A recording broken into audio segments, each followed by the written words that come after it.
il y a quelques années, il y avait des préventions extrêmement violentes où on voyait une personne coucher avec Hitler, une personne coucher avec Mussolini, une personne coucher avec Staline. Et le VIH, c'est la même chose, c'est-à-dire qu'en réalité, on n'a pas de problème. On nous fait croire qu'on a un problème, on nous fait croire qu'on est malade, on nous fait croire que, ah oui, tu comprends, tu vas pas bien, mais va voir un psy. Mais non, en fait, une personne séropositive qui est infectée après 2008, elle sait que, premièrement, elle va vivre, qu'elle va aller bien, et en plus, elle sait qu'elle ne risque pas de contaminer. Ouais. Donc c'est un soulagement qui est énorme. I'm not done. I just want me to find it. 'Cause I'm not done. I just want me to find it. I'm not done. I just want me to find it. 'Cause I'm not done. I just want me to find it. Salut, c'est Vivant la nuit. Tu connais le VIH ou tu connais le sida? Tu pourrais envisager de te rapprocher physiquement, sans protection, avec une personne atteinte du VIH? Non? Alors tu connais peut-être mal cette maladie. Cette phrase te paraît correcte? Elle ne l'est pas. Le VIH est une infection, pas réellement une maladie, et ça change beaucoup de choses. Tu viens de te rendre compte que finalement, tu connais peut-être pas si bien le VIH malgré le fait que tu en as entendu parler souvent. Tout va bien, j'ai ce super invité avec moi aujourd'hui qui va remettre les choses à l'endroit. Nicolas a créé l'association Super Séro qui accompagne les personnes atteintes du VIH, mais aussi celles et ceux qui se posent des questions, qui en ont peur, qui veulent juste avoir un discours d'expert d'une personne directement concernée. Super Séro est bien sûr destiné à des personnes de tout âge, de tout genre, de tout statut, avec toute la bienveillance du monde. She guides me with a sign and lie to me. It ain't over. It ain't over. It ain't over. Salut Nicolas. Salut. Salut Dorian. Je t'en prie. Ça me rappelait. C'est bien. C'est pas trop tard. On se parle aujourd'hui notamment parce que tu as une association qui s'appelle Super Séro. Oui.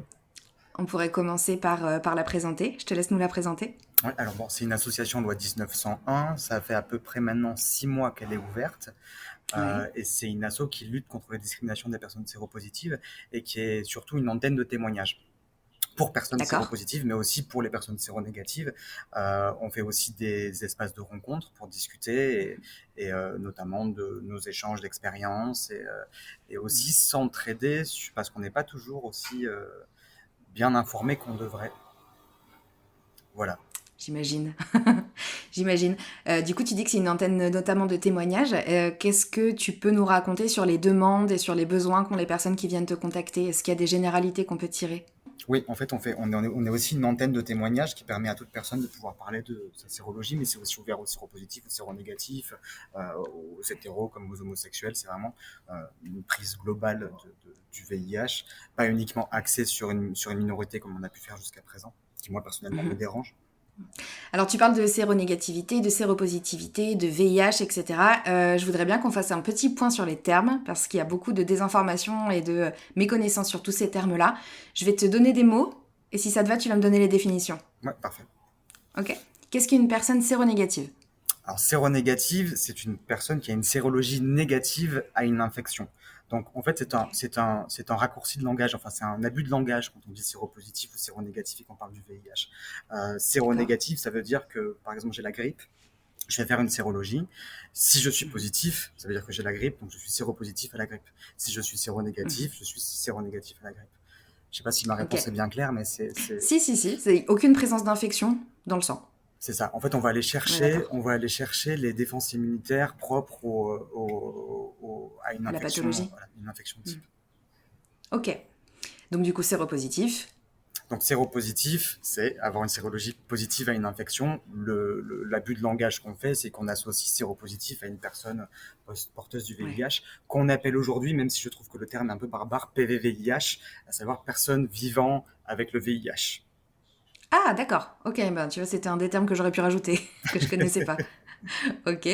À une personne sidaïque. Alors, sidaïque, c'est compliqué, parce qu'il faut savoir que sidaïque, c'est un terme, il me semble, il faudra bien vérifier, mais que ça vient de Le Pen, et que la terminologie la plus juste, ça serait sidéen. C'est une personne D'accord. qui est au stade sida. Ce qui me pose problème, c'est que c'est un peu comme pour le cancer, je trouve que cancéreux, c'est pas très joli. Une personne cancéreuse, par contre, une personne qui a un cancer ou qui a un stade cancer, je trouve ça déjà plus respectueux. Mais en soi, c'est une personne qui est à un stade où la plupart du temps, c'est parce que, non, la totalité du temps, c'est parce qu'il n'a pas été traité, qu'il n'a pas d'antirétroviraux et que l'infection a attaqué le système immunitaire. Et elle est, au stade où on appelle immunodépression. D'accord. Si Vas-y, je t'en prie. je complète du coup, c'est en fait VIH, ça veut dire, peut-être que tu vas poser la question après. Vas-y, c'était la prochaine, donc vas-y, je t'en prie. VIH, ça veut dire virus de l'immunodéficience humaine. C'est un virus qui s'attaque au système immunitaire. Et SIDA, c'est l'acronyme de syndrome de l'immunodéficience humaine acquis. Quand on est séropositif, on a le VIH. Dans le cas où on ne prend pas de traitement, en moyenne, ça peut mettre 10 ans à arriver, mais comme ça peut être 6 mois, ça peut être très rapide aussi. Il y a un moment où le virus va attaquer les défenses immunitaires, on va perdre nos défenses et on va arriver à ce qu'on appelle le stade SIDA. Donc, c'est-à-dire qu'on est en immunodépression, donc syndrome de l'immunodéficience humaine acquis. Ok. Est-ce que c'est un abus de langage et un abus même de réflexion que de dire que quand on est au stade VIH, donc on est infecté mais on n'est pas encore au stade SIDA, on peut basiquement, entre guillemets, mourir d'un rhume, alors que quand on passe au stade SIDA, on meurt du SIDA? Alors, pas du tout. En fait, c'est complètement. Ok. Alors, ça, c'est complètement faux. Du coup, c'est exactement pour ça que je te demande. Vas-y, explique-nous ça. Alors, en fait, à proprement parler, je vais le prendre à l'inverse. On ne meurt pas du sida. Le sida, c'est un stade, c'est-à-dire que c'est le stade d'immunodépression humaine, comme je disais juste avant, et on va mourir potentiellement, parce qu'on peut aussi guérir du stade sida, mais ça, je vais l'expliquer après.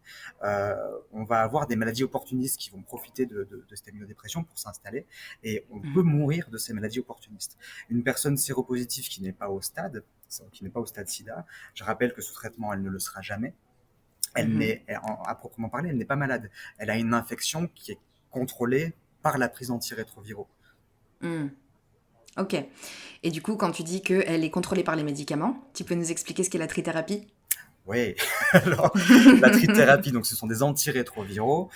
Pourquoi trithérapie? C'est parce qu'il y a 3 molécules qui sont en action. Il faut savoir que depuis quelques mois, voire un an, il est sorti des nouveaux traitements qui sont des bithérapies. Donc, il n'y a plus que deux molécules qui sont en action. Elle va empêcher le virus de se multiplier dans le corps et va diminuer la charge virale à un taux extrêmement bas qu'on va appeler indétectable. C'est-à-dire que quand on va faire une prise de sang, on ne va plus trouver de traces de VIH dans le sang. Ça ne veut pas dire qu'il n'y en a plus. Ça veut dire que les outils n'arrivent plus à en trouver. Donc, quand on fait une prise de sang, moi je suis séropositif depuis 11 ans, quand je suis indétectable, quand je fais une prise de sang, je regarde sur mon résultat, il va avoir écrit charge virale en dessous de 30 copies par millilitre de sang. D'accord. Donc là, à partir de ce moment-là, on peut raconter que ta charge virale n'est pas suffisamment haute pour que tu puisses donner le VIH à quelqu'un. Oui, complètement. C'est-à-dire on sait à ce moment-là qu'une personne qui est indétectable ne pourra pas transmettre le virus du VIH. Là où on est vraiment sûr et où la réglementation est vraiment très stricte, ce qui peut nous permettre de dire que c'est efficace à 100%, c'est qu'on a pu démontrer dans les études que jusqu'à 2000 copies, il n'y a quasiment aucune infection qu'on a pu trouver. Donc, quand on dit qu'une personne indétectable ne peut pas transmettre le virus du VIH, on est sûr à 100% de le poser. Il y a 2 autres termes du coup que moi je connaissais pas, que je voudrais bien que tu m'expliques, qui sont TASP et PrEP. Alors TASP et PrEP. TASP, je parle très mal anglais, c'est traitement H prevention, et TPE, c'est traitement post-exposition. Et il y avait PrEP, non, peut-être que je me suis trompé. Et PrEP, oui, TASP et PrEP, mais s'il y en a un autre, vas-y. Oui, TASP, PrEP, TPE. C'est ça, c'est 3 acronymes compliqués. Alors, TASP, traitement as prévention, PrEP, prophylaxie pré-exposition, TPE, traitement post-exposition. Je les reprends un par un. PrEP, prophylaxie pré-exposition, c'est un traitement que les séronégatifs peuvent prendre pour éviter d'avoir une infection au VIH. C'est-à-dire que c'est l'équivalent des antirétroviraux que prenne une personne séropositive.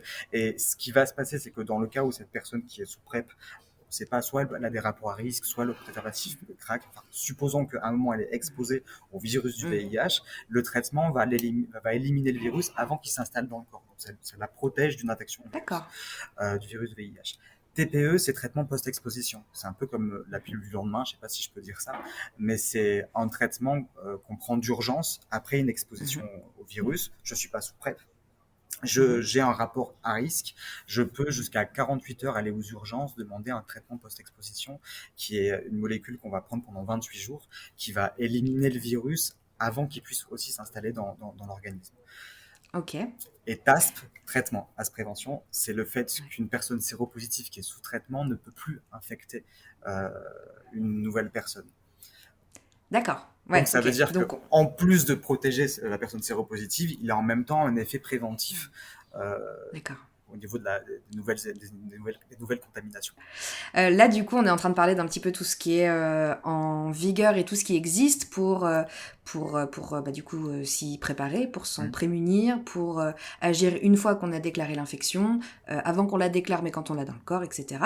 En off, quand on a préparé un petit peu ce podcast-là, on s'est raconté plein de trucs, et notamment, on a parlé de 2 dates qui étaient des dates assez fortes dans l'histoire, si on peut dire, du VIH, Ouais. qui sont 96 et 2008. Oui, Et alors ça, tu en parles beaucoup, notamment sur tes réseaux. ce sont des dates qui me sont personnellement chères, même si c'est vrai qu'étonnamment, je trouve on n'en parle jamais.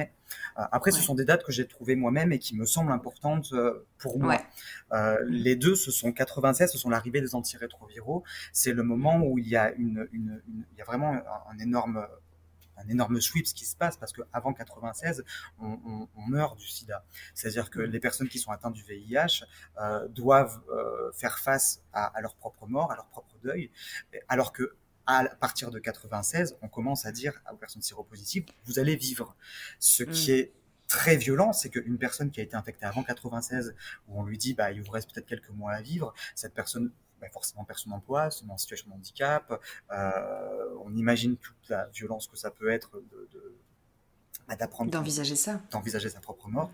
Et puis pour certaines personnes qui ont survécu, du jour au lendemain, on leur a dit ah ben finalement vous allez vivre. Donc il a dû falloir retrouver du travail, et c'est assez traumatisant. Mais ce qui fait que selon si on est infecté avant 96 et après 96, on n'a déjà pas les mêmes problématiques qui se dessinent.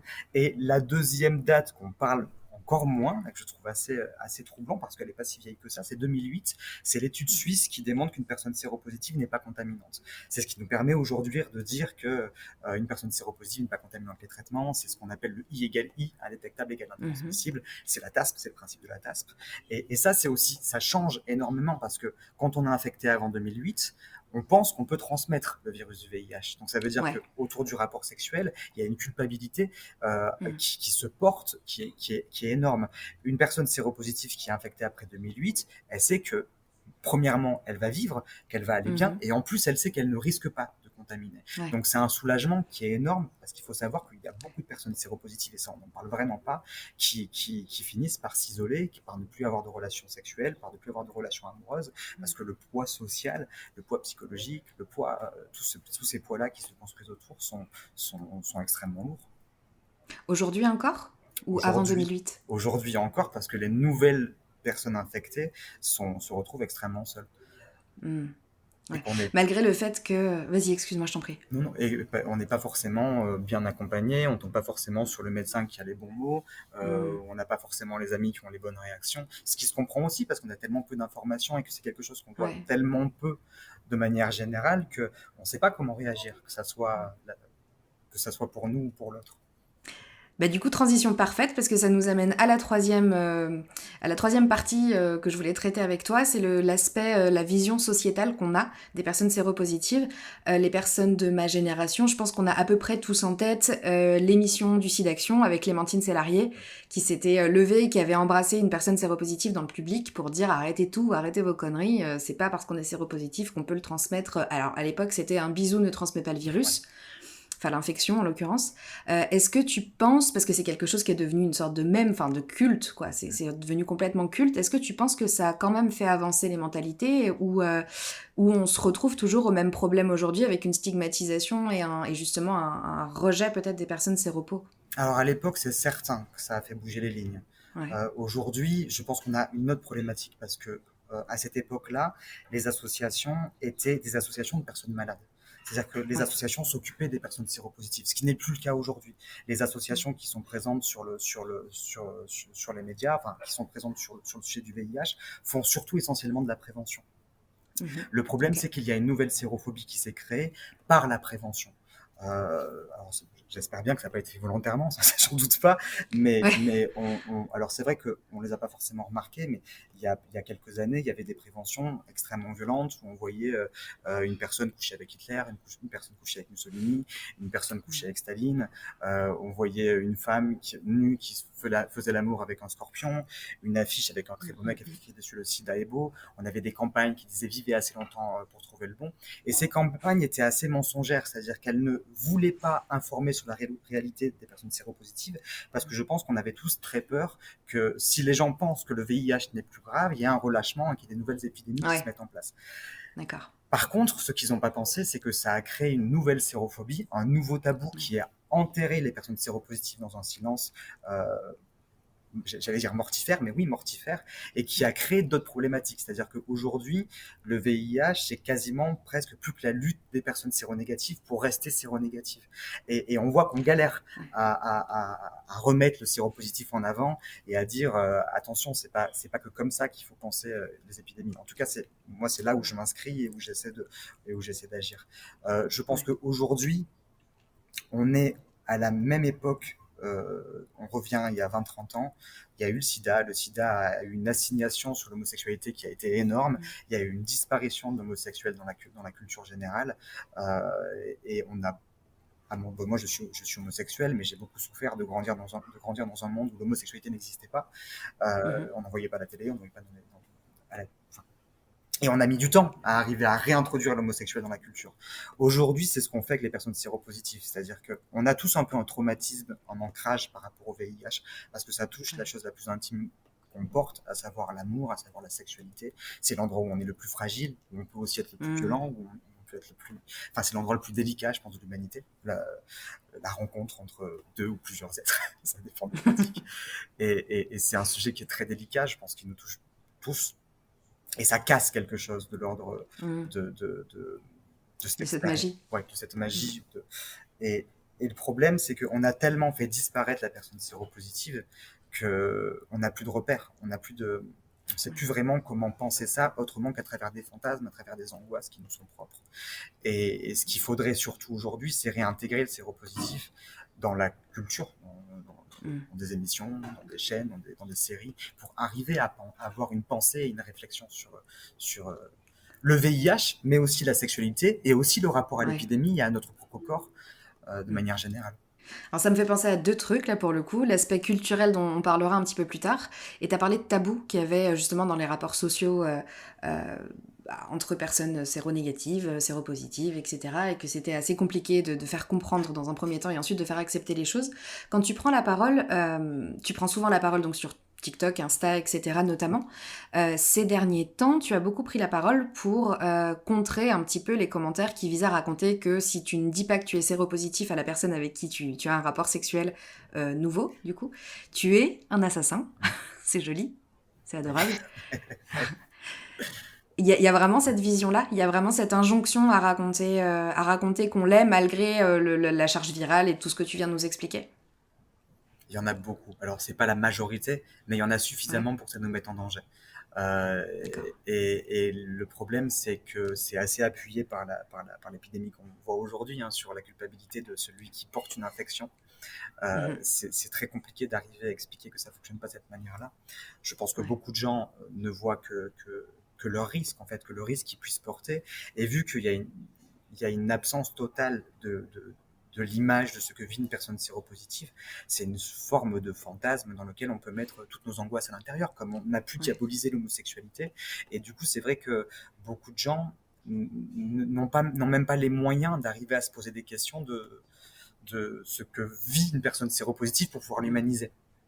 Donc Ouais. ce qu'elle voit surtout, c'est que quelqu'un peut la mettre en danger et que c'est pas acceptable. Donc il faut qu'elle s'annonce Mm. comme étant un danger potentiel. Euh, Ouais. et quand on essaie d'expliquer que la question ne se pose même plus parce que grâce au traitement on n'est plus contaminant, ils vont aller pour la plupart creuser dans les détails. Ah oui, mais s'il prend pas le bon traitement, ah oui, mais on n'est jamais sûr à 100%. Euh, Ouais. parce La que question de la malveillance aussi, pardon. ouais. Mais alors que ce Mm. qui est absurde en soi, c'est qu'on est à la même enseigne au niveau du préservatif. Ce qu'on sait pas, c'est vrai que on l'a jamais trop dit, mais la personne qui est le plus à risque d'être infectée par le VIH, c'est celui qui est pénétré.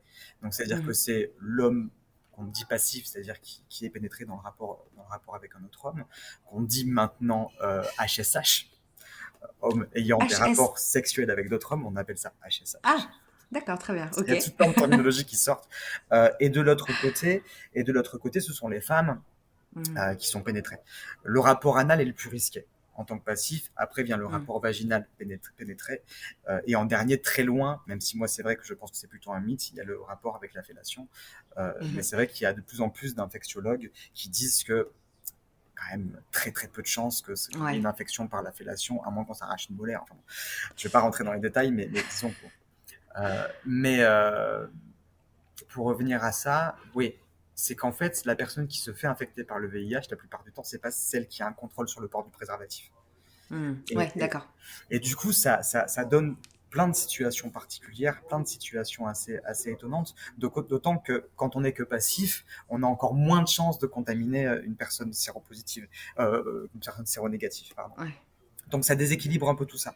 Ce qui fait que dans le milieu homosexuel, il y a beaucoup d'infections, enfin en tout cas plus que dans la population hétérosexuelle, parce que je pense que c'est une réalité, et que ça n'a rien à voir avec les pratiques, comme quoi, parce qu'on est homosexuel, on n'aurait plus de sexualité, c'est pas ça. C'est simplement qu'en fait, c'est le rapport anal qui est le plus à risque, et qu'il y a dans la sexualité homosexuelle, des personnes qui sont que passifs, des personnes qui sont que actives, donc qui ne sont que pénétrées, et des personnes qui font les deux. Donc, c'est-à-dire qu'il y a la possibilité. On multiplie. Ouais. Voilà, ça multiplie en fait le rapport à risque, alors que dans le rapport hétérosexuel, un homme a plus de chances d'infecter une femme, mais une femme a très peu de chances d'infecter un homme. Au niveau du VIH. C'est possible, hein, mais je crois que c'est divisé par 10 ou par 17, je crois. Enfin, c'est considérable quand même. Ouais, c'est assez considérable. Dans ce que tu as dit aussi tout à l'heure, tu parlais de culture et du fait de la sous-représentation des personnes séropositives dans les médias, dans la culture, etc. Le dernier, voire le seul film qui me vient en tête avec une personne séropositive, c'est Philadelphia. Ah pardon, je croyais que j'étais Ah non, pardon. Oui, j'étais sur 120 battements par minute. C'est vrai, non, on peut parler des deux. On peut parler des deux, donc Philadelphia et 120 battements par minute. Philadelphia. Ouais. Non, Philadelphia, non, je t'en prie. Philadelphia, il est incroyable. C'est Tom Hanks. Et puis c'est un film qui se prête à sa génération et qui traite du sujet comme il faut. C'est-à-dire qu'il met en avant la personne séropositive. Il traite vraiment, en plus du combat légal et de tout ce qu'il y a derrière. Donc, c'est un film qui a une fonction où on a pu bénéficier ça permet d'être un point de repère pour penser la légalité, penser tout ça. Donc, c'est quand même un film qui est, c'est un film qui est magnifique, quoi, sur le sujet du VIH. 120 battements par minute, je suis très partagé. C'est un film qui a 20 ans de retard. C'est-à-dire que pourquoi pas il y a 20 ans? Aujourd'hui, j'en veux beaucoup au réalisateur, j'en veux beaucoup à ce film parce que on nous a relancé dans une époque dépassée et on a donné ce film à un public qui n'est même pas informé aujourd'hui sur le sujet du VIH. Donc, c'est-à-dire qu'à part relancer le traumatisme de l'époque du sida chez les personnes qui ont vécu ça, et de l'autre côté, appuyer la peur du VIH sans donner les outils, sans donner les moyens de s'informer, je trouve que c'est une très grosse erreur d'avoir fait ce film, que c'est un coup de com' pour faire un film sur le VIH. Mais parce que c'est un peu touchy, c'est un peu noir, c'est un peu dark, c'est un peu machin. Hyper maladroit. Et puis franchement, la fin, on voit, c'est un film qui raconte un séronégatif qui accompagne son mec mourir du sida, quoi, et qui couche, et qu'une fois qu'il est mort, couche avec son meilleur ami. Enfin, c'est vrai que moi, je n'ai retenu que ça. Les problématiques liées au VIH, à savoir la peur d'infecter, le deuil de soi-même, survivre après les années 87, toutes ces problématiques qui sont hyper importantes et que les gens traversent aujourd'hui, comment vivre en tant que séropositif, comment avoir survécu de ces années 87, elles ne sont pas traitées. Donc en fait, ce film pour moi n'a servi à rien, si ce n'est qu'à nous renfoncer dans une angoisse. C'est un peu un film de jouissance, quoi. Je fais un terme psychanalytique, mais c'est un film qui revient qui revisite un endroit qui est très sombre, qui n'a aucun espoir, qui victimise beaucoup l'homosexualité. Ce qui me pose problème aussi, c'est qu'il y a beaucoup de gens qui ne sont pas morts du sida, mais qui sont morts aussi des traitements, et qu'on aurait pu aussi faire un film qui héroïse un peu les gens qui ont pu mourir de ces traitements pour permettre d'avoir des traitements plus efficaces, chose que ce film ne fait pas. Je trouve qu'il victimise énormément. j'aurais trouvé ça génial, un film qui raconte une rencontre amoureuse entre un séropositif des années Ouais. 96 qui a survécu et un séropositif qui l'est par exemple que depuis 3-4 ans. Et Hmm. quelle est la problématique qui se passe entre eux deux? Quels sont les chocs? Parce que ça peut être très violent, hein. Quand je rencontre une personne séropositive qui a connu l'époque du sida, moi je l'ai pas connu, donc on n'a pas les mêmes problématiques. Il y a d'autres problématiques qui sont en même temps passionnantes, en même temps désespérante et en même temps aussi magnifique qu'aussi triste et terrible à la fois. Mais ça, on n'en parle pas. Et c'est dommage avec un sujet qui est aussi passionnant, aussi intéressant et aussi utile, parce qu'encore une fois, je le répète, on vit des périodes d'épidémie et je suis persuadé que le VIH et que l'époque du VIH et que notre manière d'appréhender les 40 dernières années sur le VIH peut nous donner beaucoup de solutions sur ce qu'on va être amené à vivre avec les épidémies dans l'avenir Futur. futur.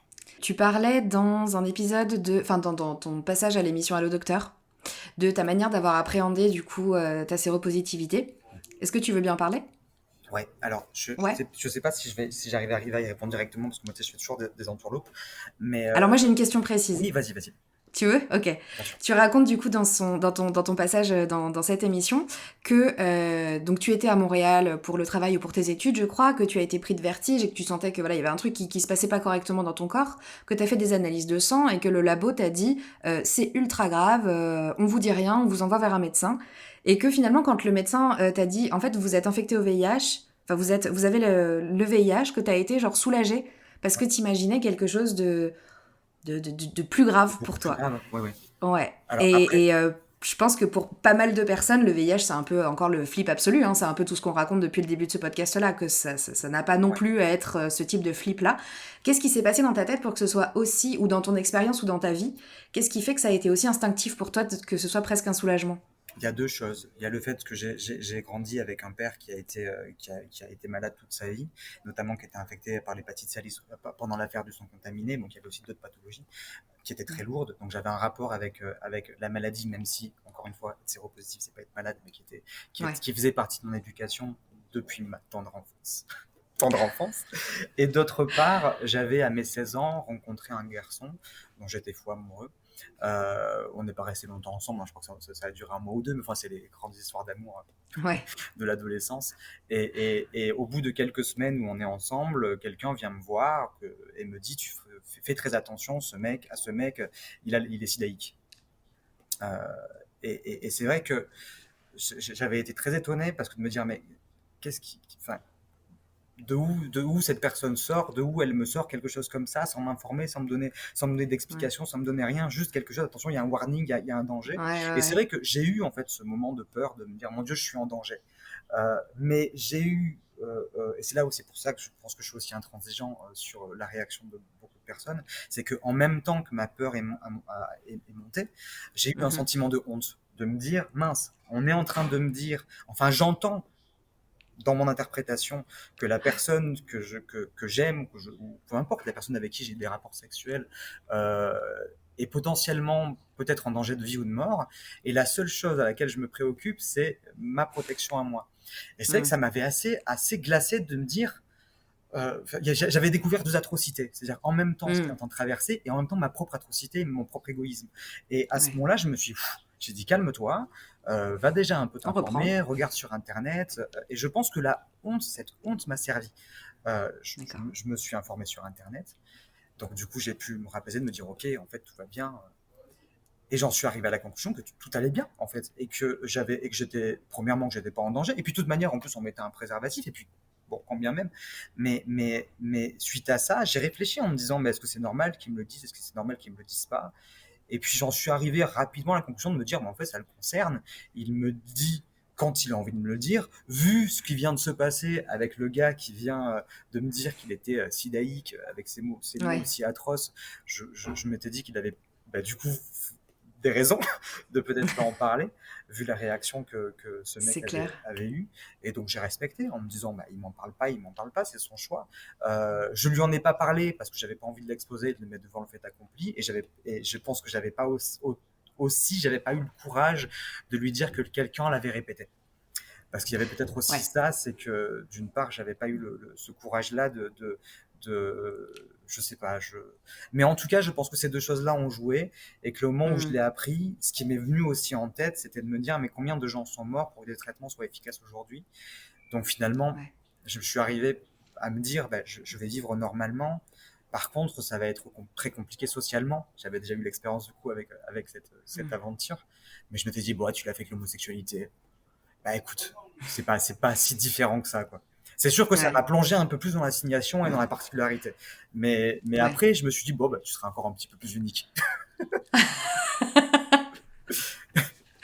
Et ça s'est fait comment? Du coup, t'as choisi, toi, de faire une sorte de coming out, entre guillemets, un Ouais. deuxième, pour dire, Déjà, ça me, voilà déjà, ce qui m'arrive et c'est pas grave. ça me fait plaisir Je que t'en tu prie. emploies ce terme parce que quand je parle de coming out sur le VIH, la plupart du temps, ça choque les gens. Mais j'ai recommencé à dire, bah oui, il y a un coming out du VIH que très peu de gens font, mais il y en a qui le font.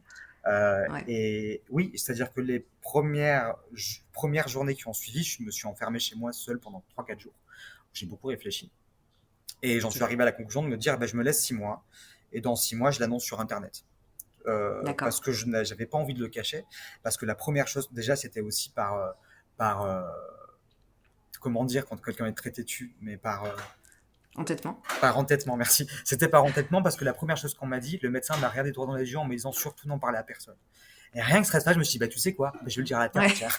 Et, parce que j'ai trouvé ça horrible de me dire, Ouais, c'est affreux. c'était en même temps de dire, tu vas vivre des choses horribles et en fait, moi je l'accepte, juste tais-toi. Mais par contre, je t'aiderai pas. C'est ça que j'ai entendu. Et j'ai Ouais. trouvé ça, mais d'une violence horrible. Et donc, je me suis dit, je vais le dire au même titre que on m'avait dit aussi sur l'homosexualité, sois discret. Et j'avais dit, mais fuck off, en fait, je vais pas être discret. Je vais pas être discret parce que le monde a un problème avec l'homosexualité. Moi, j'ai Ouais, pas de problème, c'est quoi. ça. Ouais.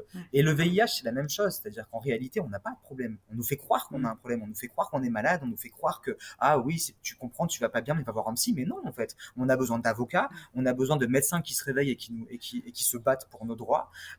C'est normal qu'on aille mal. C'est comme si on était, c'est un peu comme si on était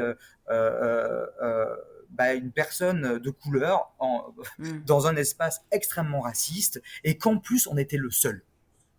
Ouais. Et c'est ça qui est terrible dans le VIH, c'est qu'on se tape une discrimination qui est extrêmement violente parce qu'il faut savoir que bah, un tiers de la population a envie qu'on finisse en tôle. Euh, euh, on est interdit dans la plupart des pays du C'est monde. ultra violent. On n'a pas le droit d'aller à Dubaï, on n'a pas le droit. L'Australie nous minimise notre droit d'accès sur le territoire. Avant Barack Obama, Prise de sang à l'appui, du coup? prise de sang à la plupart, non, mais c'est-à-dire qu'ils peuvent demander une prise de sang et ils peuvent, s'ils tombent sur des Mm. antirétroviraux, on peut avoir des soucis selon dans quel pays on est. Avant Barack D'accord. Obama, on était interdit de territoire aux États-Unis. On a des difficultés d'accès aux prêts bancaires. Moi, j'ai accepté de témoigner, de me dire, bah, si demain j'ai un problème avec les prêts bancaires, ben, je ferai des poursuites judiciaires et puis je Mm. croiserai les doigts. Enfin, on a plein de problèmes, quoi. On a plein de problèmes. On a une violence sociale qui est horrible. On a des Ouais. gens qui répètent à tout le monde qu'on est des assassins. Moi, quand j'étais adolescent, ça a beaucoup changé grâce à la PrEP. Mais à mes 21 ans, je me faisais traiter de saltidaïque quand je rentrais en boîte de nuit. J'ai eu des lettres de menaces de mort. Je me faisais insulter. Bon. C'était Ah ouais, ouais, d'accord, carrément. très Real violent. life, quoi. Ouais. Super. Donc, c'est Ok. vraiment une discrimination qui peut être extrêmement violente. Jusqu'à des poursuites et jusqu'à on peut perdre notre emploi, on peut perdre nos amis, on peut perdre notre famille. Dans certains cas, c'est horrible. Il y a des histoires que j'ai pu entendre d'amis ou que j'ai pu accompagner de suicides, de meurtres. Enfin, c'est vraiment. On n'imagine pas toute Quel la violence enfer. qu'il peut y avoir au travers du VIH. Et on est seul, quoi. On est vraiment seul et il n'y a personne qui nous aide. Et je sais plus où je voulais en venir d'ailleurs, mais C'est pas grave. Je te parlais de ton coming out, du coup. La manière dont tu l'as raconté aux gens, donc le médecin qui te disait de surtout pas le faire, que toi, ouais, tu t'es laissé 3-4 jours de réflexion et ensuite tu l'as raconté sur Internet. ouais, je l'ai mis sur internet. Et ça a été la merde, hein. C'est vrai? Ouais, Ça, pour ça a toi aussi. été, Ok, ça a été la bravo. merde. Je le regrette absolument pas parce que je me suis toujours dit que ça, c'est ma position personnelle, mais que ce Mhm. que j'accepte de subir, c'est ce que j'accepte que les autres subissent. C'est-à-dire que si j'accepte en tant Ouais. qu'homosexuel qu'on me batte parce que je suis homosexuel, ça veut dire que j'accepte que quelque part, un enfant de 15 ans est battu parce qu'il est homosexuel et que en soi, au niveau du VIH, c'est la même chose. Je n'accepte pas de souffrir pour le VIH, puisque je n'accepte pas qu'un gamin de 16 ans souffre parce qu'il est séropositif. Ouais. Ok. Donc tu l'as joué de cette manière-là. En te défendant toi, du coup, tu avais le sentiment d'avoir une part dans ce combat-là En me concrète. défendant moi et en défendant, après, je dois avoir une pathologie, hein, je pense que une pathologie christique. J'ai l'impression de défendre tu sais, tous ceux qui sont dans l'ombre. Mais bon, c'est le côté un peu jouissif de la chose, même si c'est le vous rapporter. Et puis surtout qu'en plus, j'ai pas le choix, parce que il n'y a pas beaucoup de gens aussi qui, en France en tout cas, qui suivent ce combat-là, même s'il y en a. Mais on n'est pas beaucoup. Ouais. Euh, mais oui, c'est inacceptable ce qui se passe. C'est inacceptable. Si on devait représenter un peu plus, du coup, la séropositivité dans les médias, dans la culture, etc., sous quel angle il faudrait le faire d'après toi? Là, Est-ce qu'il faudrait le surbanaliser ou est-ce oui. qu'il faudrait en parler, en parler, en parler, en parler? Ah non, je pense qu'en parler, on en fait. Il y a des émissions spécialisées, mais ça marche pas parce que des émissions spécialisées, on dirait des émissions de bêtes de foire, quoi. On dirait qu'on Ouais. prend une personne qui a une pathologie et que là, c'est la débandade de l'émotion. Ah, mais c'est terrible, mais c'est affreux. Ah, tu vois, ça peut arriver à tout moment. Enfin, c'est Ouais. affreux ce système-là. Ce qu'il faut déjà, c'est arriver à banaliser. Mais c'est pas le VIH qu'il faut banaliser. C'est le rapport au corps qu'il faut banaliser. La maladie, même la maladie, un cancer, c'est banal. C'est-à-dire que quand on est atteint d'une infection, d'une maladie, d'un handicap, ça ne fait pas de nous un animal, ça ne fait pas de nous quelqu'un de différent. On est on est comme tout le monde, on n'est pas une espèce à part. Et c'est en ça qu'il faut. Il y a beaucoup de gens qui me disent, mais il ne faut pas banaliser le VIH, c'est horrible ce que tu fais, ça veut dire que c'est normal. Mais bien sûr que c'est normal. Au même titre qu'une personne qui a un handicap n'est pas anormal. Un Mm. handicap, quel qu'il soit, dit beaucoup de la société. Il dit peu, en fait, sur l'humanité de la personne qui vit son handicap. Je veux dire, quand tu as un bras en moins, t'es pas particulier, tu as un bras en moins, quoi. Alors oui, forcément, tu vas avoir une expérience différente c'est-à-dire que tu ouvres un pot de cornichon différemment, mais ça s'arrête à là, quoi, grosso modo. Après, ce que tu vis en tant que quelqu'un qui a un bras en moins, c'est le regard social Mm. et les discriminations sociales qui te rendent expert du mécanisme social autour de ta pathologie. Et tu découvres, en tant que personne qui a un handicap, quel qu'il soit, tu deviens en fait une sorte d'expert où Ouais. tu apprends plein de choses sur l'humanité, sur la société, sur la culture, et ça fait de toi, la plupart du temps, quand tu acceptes cet handicap-là, quelqu'un d'extrêmement riche en termes de connaissances sociales, philosophiques, politiques et médicales, et Mm. que ce qui est terrible, c'est qu'on a tendance à nous victimiser. Certains, je pense, aussi jouissent de cette condition de victime parce que le poids est peut-être trop lourd et je le comprends tout à fait. Mais il y Ouais. en a aussi beaucoup qui acceptent ça et enfin moi, quand je suis capable d'en pleurer en disant ça, mais quand je vois sur TikTok que tu as des gamins qui sont 16-17 ans, qui ont des maladies particulières, où ils savent qu'ils ont 2 ans à vivre ou peut-être 4 ans à vivre et qui sont là de dire, et qui sourient en disant, moi je l'accepte, et je suis là et j'en parle Mm. tu te dis, c'est assez incroyable. Et ils sont pas incroyables parce que ils sont, ils sont différents. Comment dire, c'est les expériences que la pathologie ou le handicap va nous amener à vivre qui nous rendent experts et nous font Ouais. découvrir des choses sur la vie de manière générale qu'on ne découvrirait pas dans une vie en tout cas sans grande difficulté. Mm. Ça veut pas dire que leurs vies ont plus de valeur ou moins de valeur, hein. Ça veut juste Non, non, dire oui. qu'il C'est le y a des contenu. connaissances spécifiques et ce qu'il faut vraiment réaliser, c'est que toutes les personnes qu'on met au banc de la société, qu'on traite comme des moins que rien ou comme des victimes, sont en fait les plus grosses pépites d'une société. Je pense réellement qu'il faut repenser la société et qu'il faut que ce qu'on appelle les malades, ce qu'on appelle les handicapés, ce qu'on appelle les cancéreux, ce qu'on appelle les sidaïques ou les séropositifs, ça soit à eux de devenir experts et ça Mm. soit à eux d'expliquer comment fonctionne la réalité. Au même titre que on ne peut pas, et ça je pense on le découvre quand on est séropositif ou même quand on a une maladie, on peut avoir le meilleur expert en face de nous, qui soit philosophe, psychologue, ce qu'on veut. S'il n'a pas l'expérience, il n'a pas l'expérience. Mm. C'est nous qui avons l'expérience. Et c'est sûr que tant qu'on est seul et tant qu'on ne fait pas de croisement de patients experts et qu'on n'a pas les moyens de pouvoir intellectualiser, verbaliser, mettre du sens Mhm. dans nos émotions et faire la part des choses entre tout ce qu'on subit socialement et notre place à nous, c'est sûr qu'on ne peut pas transmettre toute cette connaissance-là. Mm. Moi, j'ai mis du temps à arriver à savoir où est-ce que je me positionne dans tout ça, parce que tout ce que je subissais, c'était en fait la place de l'autre, et j'avais l'impression d'avoir un confondu entre l'émotion de l'autre et mon émotion. Je sais pas si c'est très clair ce Ouais. que je dis. Si.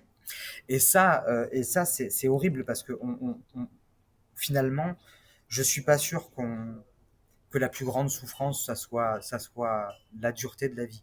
Je pense que la plus grande souffrance, c'est le regard. Et le regard qui n'est pas... C'est-à-dire qu'au-delà du jugement, moi je m'en fous qu'on pense que je suis malade ou que je suis une merde ou que je suis un assassin. Ce qui est affreux, c'est que mm, mon expertise qui m'a appris à être plus heureux, Mhm. on m'empêche de la transmettre. Ouais.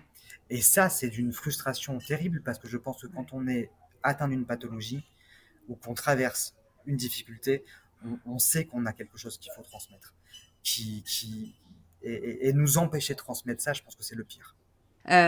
Pour tourner un petit peu pareil autour de ce sujet-là, euh, tu parlais tout à l'heure du fait que le sida a été l'une des premières grandes, enfin pas des premières, mais des plus récentes Ouais. grosses épidémies qu'on a connues, et que on en connaît une aujourd'hui, une nouvelle avec la Covid, et qu'on n'a rien appris en fait On n'a rien appris, de on a fait même l'épidémie pire, on a du sida. continué, c'est-à-dire que tout ce qu'on a prouvé, tout ce qu'on a mis en place par le VIH, on est en train de le reproduire, et c'est horrible. C'est horrible Ouais. parce que le VIH, on a fait la connerie de dire que protéger l'autre, c'était se protéger soi. C'est-à-dire qu'on a fait une confusion entre l'autre et soi, et on a rendu légitime des peurs qui sont presque une valeur ajoutée. La peur est censée amener la honte et amener censé un espace par la honte qui nous permet de réfléchir et d'agir raisonnablement. Ce qu'on a fait par le VIH, c'est qu'on a héroïsé la peur comme étant quelque Ouais. chose qui sécurise. De manière simple, ce qu'on a validé, c'est que quand on regardait un film de zombies, par exemple Resident Evil, et qu'on a par exemple quelqu'un qui est, je sais pas, un enfant, ou on en est là, hein, un enfant se fait mordre par un zombie, même si l'enfant a 8 ans, on est au point qu'on lui tire une balle dans la tête. Et que ça, c'est être un héros. Voilà où on en est aujourd'hui, et voilà où on en est sur le VIH depuis à peu près 40 ans. C'est-à-dire qu'on n'est jamais arrivé à comprendre que ça ne se passe absolument pas comme ça. C'est-à-dire que la première personne qui vit quelque chose, c'est celui qui est mordu.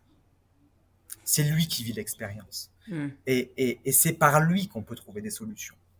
C'est-à-dire que si la seule manière qu'on a de penser une épidémie, c'est d'arriver à sauver le maximum de gens, ce qu'on met en place est un sacrifice collectif, et ce qu'on met en place, c'est rendre légitime de l'assassinat sous, sous l'excuse qu'il faudrait, De la protection de la maximale. protection maximale. Et c'est affreux parce que c'est absolument pas humain. D'ailleurs, c'est ce qui était intéressant dans les films de zombies, parce que c'était ces questions-là qui étaient révélées. Hein. C'est comment en fait penser autour de ça. Je suis pas en train de dire qu'on a des solutions. Enfin, même s'il en existe, mais il en existe vraiment. Ce qu'il aurait fallu arriver ce qu'il aurait fallu. Je vais raconter un petit truc qui vient de m'arriver avant-hier. J'ai rencontré un nouvel infectiologue il y a quelques mois qui était quelqu'un d'assez génial. Un nouveau quoi, excuse-moi? Un infectiologue, nouveau... c'est ceux d'accord. qui gèrent les infections. Oui, j'ai. Et qui était vraiment assez génial parce qu'on était d'accord sur beaucoup de choses, notamment qu'on avait beaucoup culpabilisé la personne séropositive, qu'on lui avait fait trop porter, et qu'en fait le séropo n'était pas un assassin, que chacun était responsable, pas de l'autre, même pas de soi, mais était responsable au sens que l'autre existe et qu'il existe lui-même, et que en fait, mettre un préservatif, c'est pas être responsable, mettre un préservatif, c'est une précaution. Et qu'une épidémie, c'est pas quelqu'un qui prend un couteau et qui assassine quelqu'un. Une épidémie, c'est une épidémie, et que personne n'est fautif dans une épidémie. C'est pas l'être humain qui veut assassiner, c'est une épidémie, c'est une réalité. Et c'est-à-dire que après, face à cette épidémie, on fait comme on peut et on se donne les moyens pour essayer de réagir du mieux qu'on puisse. Je sais pas si je suis clair, mais bon. Si. Et bon, on était d'accord sur tous ces points, et c'est que j'étais assez content, sauf qu'on s'est vu hier ou avant-hier, et depuis quelques jours, l'hôpital, le CHU de Nice, est interdit aux patients qui n'ont pas de passe sanitaire, ce que je trouve ignoble. C'est-à-dire que si on n'a pas de passe sanitaire, on ne peut pas aller se faire soigner au CHU. C'est D'accord. complètement délirant. Et donc, je vois mon infectiologue, il s'énerve là-dessus, et puis à un moment, il me dit, ah ben du coup, tu as pu te faire vacciner. Et je dis, non, non, j'ai fait un test PCR. Et là, il pète les plombs. Et il me dit, non, mais enfin, c'est à cause de toi, de gens comme vous, qu'on en est là aujourd'hui. Est-ce que tu veux que je t'amène -5 pour te montrer les gens qui meurent? Et là, tu te dis, ok, on a reproduit la même chose. En fait, Mm. il y a des assassins, il y a des gens égoïstes, et en fait, il y a des bonnes morts, il y a des mauvaises morts. En fait, il y a des bons Ouais. malades, il y a des mauvais malades. Ce qui est Mm. complètement délirant. Ce qui est complètement délirant, puisque ce que j'essaie de lui expliquer, même si j'ai pas pu, c'est que une, une épidémie, ça ne se gère pas en tant que prévention. Ça se gère en tant que vécu. C'est-à-dire que la personne qu'il faut, la personne qu'il aurait fallu aider sur le VI, sur la Covid, c'est les personnes âgées, c'est les personnes qui sont isolées, c'est les personnes en question de handicap. Est-ce que quelqu'un est allé leur faire les courses? Est-ce que quelqu'un est allé récupérer leurs médicaments pendant le confinement? Est-ce que quelqu'un est allé faire le ménage chez eux avec toutes les précautions qu'il fallait? Je pense qu'on s'en fout complètement et ça n'a jamais été le sujet. On les a même laissés mourir seuls derrière une grille en verre au tout début de l'épidémie. C'est-à-dire que le malade est coupable en tout cas et que la bonne personne, c'est celui qui n'est pas malade. Et ça, c'est assez délirant. Ça, c'est assez délirant. Tu disais qu'il y avait des solutions. Si tu avais une baguette magique, là, si tu avais une baguette magique qui te permettrait de faire des choses et de proposer ces solutions-là, est-ce que tu as des pistes? La solution, elle est simple. Non, elle n'est pas simple. Mais la solution, elle est simple à comprendre. On a eu deux épidémies là dans les 40 dernières années. Le VIH et la Covid. On a eu deux applications complètement différentes. Une qui était horizontale et une qui a été verticale. Ou plutôt, une qui a été le peuple vers l'État et l'autre qui a été l'État vers le peuple. Il faut arriver à avoir une transversalité. À l'époque du sida, il n'y a eu aucune implication politique. Ce qui est terrible d'un côté, l'avantage formidable que ça a fait, c'est que ça a permis à des associations populaires d'émerger et d'être représentants de la réalité de ce que vivent les épidémies. C'est-à-dire qu'on a pensé à l'époque la gestion de l'épidémie à un moment, ça n'a pas duré très longtemps, mais à travers l'expérience de la citoyenneté. Et ça a été assez génial parce que ça a aussi permis de changer le rapport du soignant du soigné. On a pu mettre en avant le fait que le soigné était presque plus expert, voire même plus expert Ouais. que le soignant, et que c'est lui qui avait la connaissance de sa pathologie. Et ça a été un grand pas. Bon, on a beaucoup reculé depuis, hein.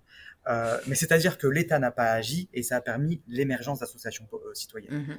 Mhm. Aujourd'hui, on a fait complètement l'inverse. L'État a tellement surréagi qu'en l'espace de 2 ans, on n'a aucune association Covid et c'est assez fascinant.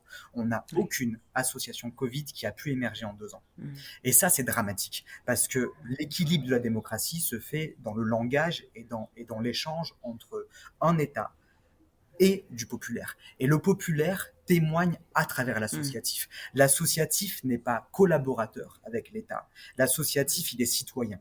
Or, ce qui s'est passé avec le VIH avec le temps, c'est qu'il a doucement glissé et il est doucement devenu une stratégie de préventive Mhm.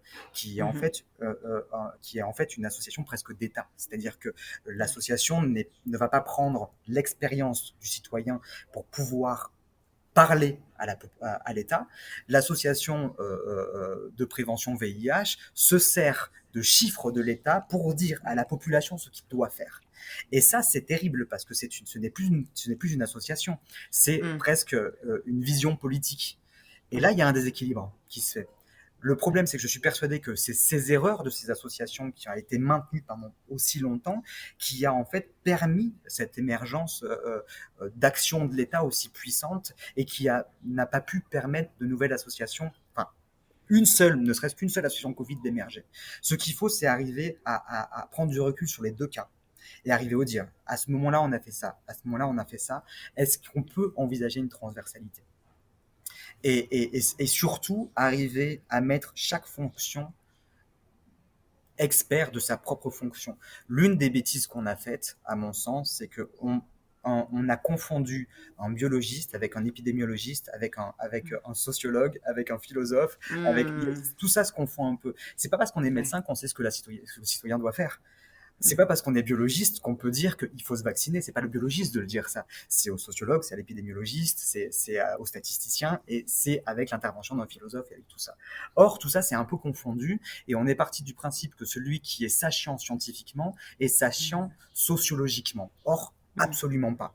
Il y a une connaissance qui est brute, qui est on va Technique dire presque. scientifique, qui est technique, Mhm. et il y a la connaissance qui est sociale, qui est humaine, qui est Science molle, entre voilà, guillemets. science molle, quoi. Et c'est ces deux sciences qu'on n'arrive pas à faire communiquer depuis 40 ans. Ouais. Je pense que à l'époque du sida, on aurait pu y arriver à un moment, mais l'émergence des antirétroviraux en 96 a fait que de plus en plus, je pense que beaucoup de gens étaient aussi épuisés et que beaucoup de gens ont lâché les associations parce que le combat était trop lourd, trop difficile et qu'il y avait déjà les antirétroviraux qui étaient, je pense, une grande victoire. Et je pense que le mouvement s'est essoufflé. Ce qui manque, c'est des mouvements intellectuels. On ne peut pas. Alors, je vais prendre cet exemple-là parce que c'est quand même intéressant. Le début de Aide, c'est un mouvement intellectuel, on l'a oublié, mais c'est le conjoint alors chaque fois j'oublie son nom, pourtant je l'adore, mais comment ça s'appelle, l'histoire de la sexualité, c'est Michel Foucault. C'est le conjoint de Michel Foucault qui fonde Aide à la mort de Michel Foucault, qui est Mm. mort du sida, hein. Mais c'est-à-dire que la pensée foucaultienne, elle,